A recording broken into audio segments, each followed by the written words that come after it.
Pjesma koju ću sada pročitati zove se Heretik i nastala je 2008. godine na jednoj od onih beskrajno dugačkih ceremonija dodjela književnih nagrada, koje, kao što znamo, svi uvijek manje ili više funkcioniraju po istom principu. Imate fiksnu strukturu ljudi koji dolaze na te dešavanja i fiksnu strukturu ljudi koji vode te programe.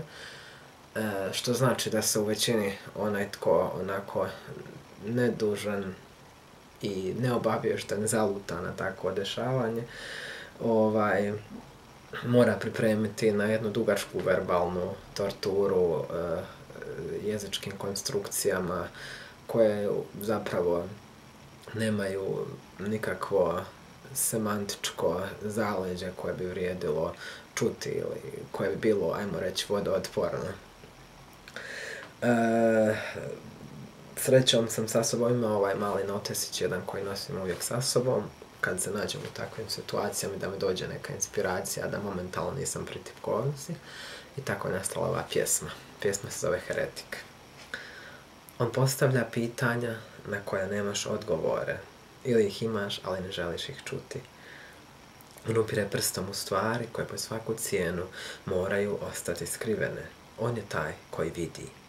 Njegove riječi su šapneli u tvom duhovnom oklopu i zato mora biti ušutkan. Nitko ne voli heretike, ljude koji bude sumnju u sve što smo mislili da znamo. Oni su hugenoti uma, njihove noći beskrajno su kristalne. Vječno u bijegu, pred slijepcima, heretici prebivaju duboko u tvojoj glavi.